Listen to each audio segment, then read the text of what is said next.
Mr. President, Excellencies, distinguished members of the General Assembly, Namaste from Bharat. Let me begin by expressing our felicitations to the President of the General Assembly, His Excellency Dennis Francis, and our fullest support to the 78th UNGA's theme of rebuilding trust and reigniting global solidarity.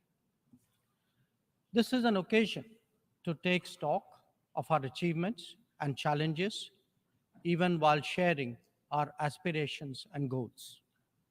And indeed, in regard to both, there is much that India has to share. Mr. President, the world is witnessing an exceptional period of turmoil. As it is, structural inequities and uneven development have imposed burdens on the global south. But stresses have been aggravated by the impact of the COVID-19 pandemic and the repercussions of ongoing conflicts, tensions, and disputes. As a result, socio-economic gains of recent years have been rolled back, resources for sustainable development are severely challenged, and many countries really struggle to make ends meet. Navigating the future appears even more daunting today. At this juncture, it was with a sense of exceptional responsibility that India took up the presidency of the G20. Our vision of one Earth, one family, one future sought to focus on the key concerns of the many, not just the narrow interests of a few. In the words of Prime Minister Narendra Modi, it was to bridge divides, dismantle barriers, and sow seeds of collaboration that nourish a world where unity prevails over discord and where shared destiny eclipses isolation. The New Delhi G20 Leaders' Declaration articulates our collective ability to do so. Excellencies, friends, at a time when East-West polarization is so sharp and the North-South divide so deep, the New Delhi Summit also affirms that diplomacy and dialogue are the only effective solutions. The international order is diverse, and we must cater for divergences, if not differences. The days when a few nations set the agenda and expected others to fall in line are over. As the United Nations itself symbolizes, finding common ground is an imperative. To listen to others and to respect their viewpoints, this is not weakness, it is the basics of cooperation. Only then can collective efforts on global issues be successful. Recognizing that growth and development must focus on the most vulnerable, we began the G20 presidency by convening the Voice of the Global South Summit. This enabled us to hear directly from 125 nations and place their concerns on the G20 agenda. As a consequence, issues which deserve global attention got a fair hearing. More than that, the deliberations produce outcomes that have great significance for the international community. Mr. President, it was also noteworthy that at India's initiative, the African Union was admitted as a permanent member of the G20. By doing so, we gave voice to an entire continent which has long been its due. This significant step in reform should inspire the United Nations a much older organization, to also make the Security Council contemporary. Broad representation is, after all, a prerequisite for both effectiveness and credibility. The outcomes of the New Delhi G20 summit will surely resonate for years ahead. Among them is an action plan for sustainable development goals, a crucial need of the day. Equally important are the high principles of lifestyle for environment, and the Green Development Pact as they shape our approach to our planet's future.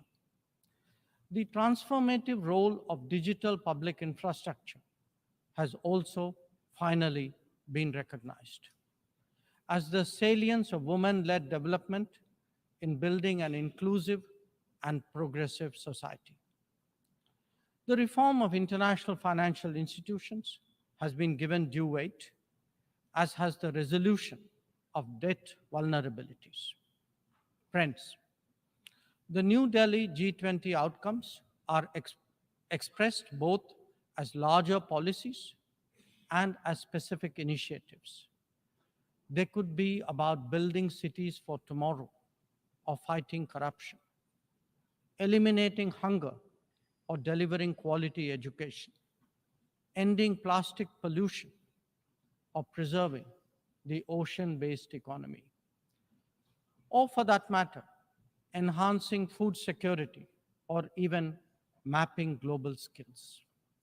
Some address long-standing issues like gender divide and climate action.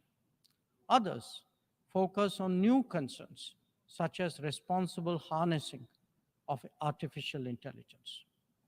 All in all, we have placed for the world's consideration a set of actionable propositions, constructive solutions, and new directions. Even as we encourage collective endeavors, India also seeks to promote cooperation with diverse partners.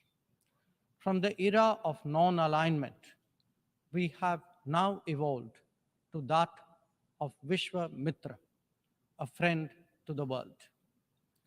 This is reflected in our ability and willingness to engage with a broad range of nations, and where necessary, harmonize interests. It is visible in the rapid growth of the Quad, a mechanism today so relevant to the Indo-Pacific. It is equally apparent in the expansion of the BRICS grouping of independent-minded nations, or in fact, the emergence of the I2U2 combination. Recently, we hosted the creation of the India, Middle East, Europe Economic Corridor, IMEC. The forging of the Global Biofuels Alliance was another notable development. This willingness to work in an open-minded manner on specific domains is now a defining characteristic of the emerging multipolar order. Mr. President, all nations pursue their national interests. We, in India, have never seen that as being in contradiction with global good. When we aspire to be a leading power, this is not for self-aggrandizement, but to take on greater responsibility and make more contributions. The goals we have set for ourselves will make us different from all those whose rise preceded ours. India demonstrated this during the COVID through the Vaccine Maitri initiative. Our endeavors, like the International Solar Alliance and the Coalition for Disaster Resilient Infrastructure, have gathered wide support. Our espousing of the International Year of Millets is enhancing global food security today. We have built development partnerships with 78 nations across geographies. And we have also been first responder in disaster emergency situations. The people of Turkey saw that in February, as did those in Syria. Our commitment is understandably even greater closer home. When Sri Lanka experienced a severe economic crisis, it was India that first stepped forward. But even in distant regions, partners such as the Pacific Islands have appreciated our contributions to meet their needs in health, in technology, and in climate action.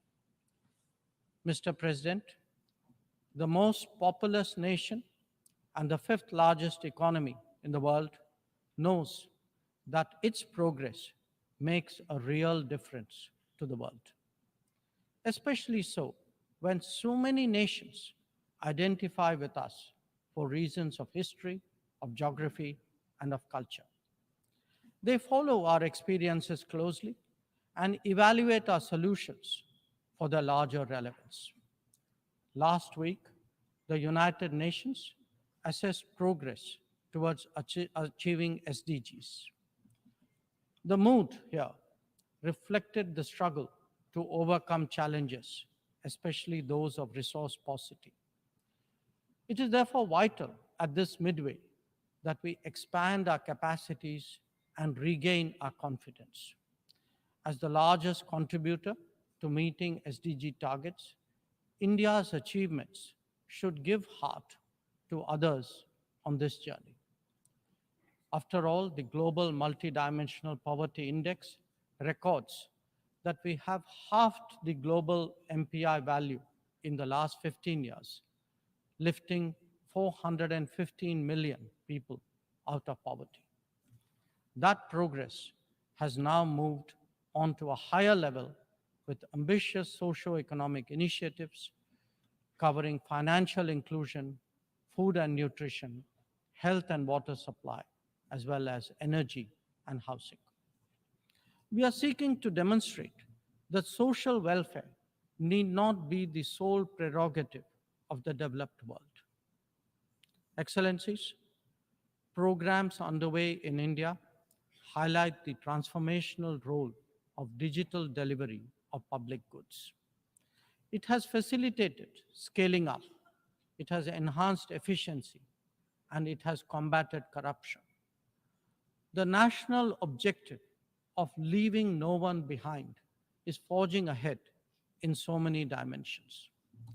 Moreover, the democratization of technology has opened mindsets, instilled confidence, and inspired innovations. Excellencies, in our deliberations, we often advocate the promotion of a rules-based order. From time to time, respect for the UN Charter is also invoked. But for all the talk, it is still a few nations who shape the agenda and seek to define the norms. This cannot go on indefinitely, nor will it go unchallenged. A fair, equitable, and democratic order will surely emerge once we all put our minds to it. And for a start, that means ensuring that rule makers do not subjugate rule takers. After all, rules will work only when they apply equally to all. Mr. President, we must never again allow an injustice like vaccine apartheid to recur. Climate action, too, cannot continue to witness an evasion of historical responsibilities.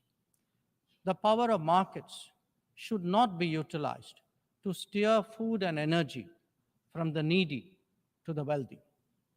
Nor must we countenance that political convenience determines responses to terrorism, extremism, and violence. Similarly, respect for territorial integrity and non-interference in internal affairs cannot be exercises in cherry picking. When reality departs from the rhetoric, we must have the courage to call it out. Without genuine solidarity, there can never be real trust. This is very much the sentiment of the Global South. Next year, The United Nations will be hosting the Summit of the Future. This should serve as a serious opportunity to drive change, champion fairness, and reform multilateralism, including the expansion of the Security Council memberships. We must address global challenges imbued with the conviction that we are one Earth and one family with one future. Excellencies, friends, India has entered the Amrit Kal, a quarter century where greater progress and transformation awaits us. We are confident that our talent and creativity, now so visibly unleashed, will power us forward. The world saw a glimpse of what is to come when our Chandrayaan-3 landed on the moon. Today, our message to the world is in digitally enabled governance and delivery, in the widening ambit of amenities and services, in rapidly growing infrastructure, and in our energetic startup culture. It is visible too in vibrant cultural expressions, such as in the arts, yoga, wellness, and lifestyle. Our latest assertion is in a path-breaking legislation to reserve 1/3 of the seats for women in our legislatures. Mr. President, I speak for a society where ancient traditions of democracy have struck deep modern roots. As a result, our thinking, approaches, and actions are now more grounded and authentic. As a civilizational polity that embraces modernity, we bring both tradition and technology equally confidently to the table. It is this fusion that today defines India, that is Bharat. I thank you, Mr. President.